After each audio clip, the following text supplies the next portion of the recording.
एक बार की बात है। एक राज्य में एक राजा और रानी राज करते थे। दोनों ही अपनी प्रजा का खूब ध्यान रखते और दोनों ही बहुत अच्छे थे। उनके जिंदगी में बस एक ही कमी थी कि उनकी कोई संतान नहीं थी। एक बार रानी ने मन इच्छा जताई कि उनकी एक बेटी हो, जो सबसे सुंदर और प्यारी हो। कुछ सालों बाद रानी की यह इच्छा पूरी हुई और उन्होंने एक सुंदर सी बेटी को जन्म दिया, जिसका नाम उन्होंने स्नो वाइट रखा। पूरे राज्य में खुशियां ही खुशियां थीं, लेकिन यह खुशी ज्यादा दिनों तक नहीं रह सकी। कुछ दिनों बाद जब राजा और रानी जंगल में घूमने गए, तो एक जादूगरनी ने मौका पाकर रानी को चिद्धिया बना दिया और अपने पास पिंजरे में कैद कर लिया। रानी के अचानक गायब होने से राजा को लगा कि रानी की मौत हो गई। राजा बहुत दुखी हुए और उन्होंने स्नो वाइट की देखभाल और मां के प्यार के लिए दोबारा शादी की। लेकिन जिससे उन्होंने शादी की, वो वही जादूगरनी थी जिसने रानी को चिद्धिया बनाकर कैद कर लिया था।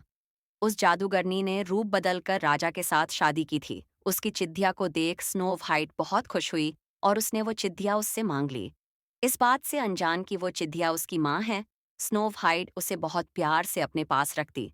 उस जादूगरनी को स्नो वाइट के रूप से बहुत जलन थी। वो चाहती थी कि पूरी दुनिया में सबसे खूबसूरत वही हो।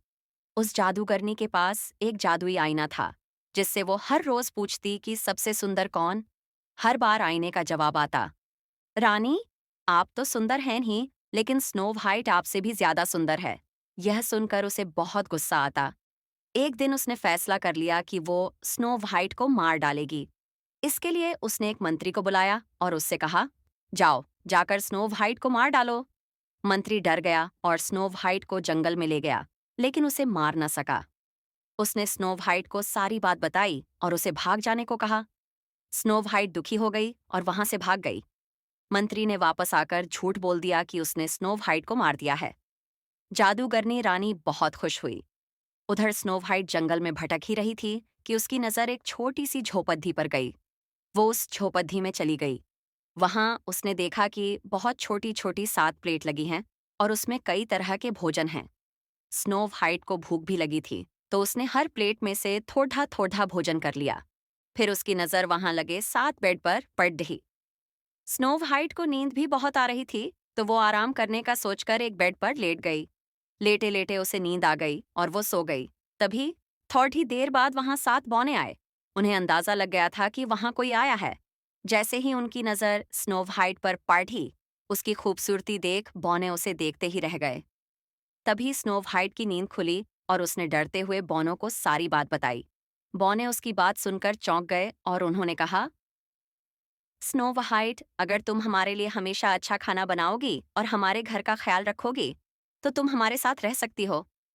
स्नो वाइट ने उनकी बात मान ली और सब खुशी खुशी रहने लगे। एक दिन उस जादूगरनी रानी ने फिर से अपने जादुई आईने से पूछा कि सबसे सुंदर कौन। इस बार वो बहुत खुश थी कि स्नो वाइट के मरने के बाद आईना उसी का नाम लेगा। लेकिन अफसोस, ऐसा कुछ नहीं हुआ।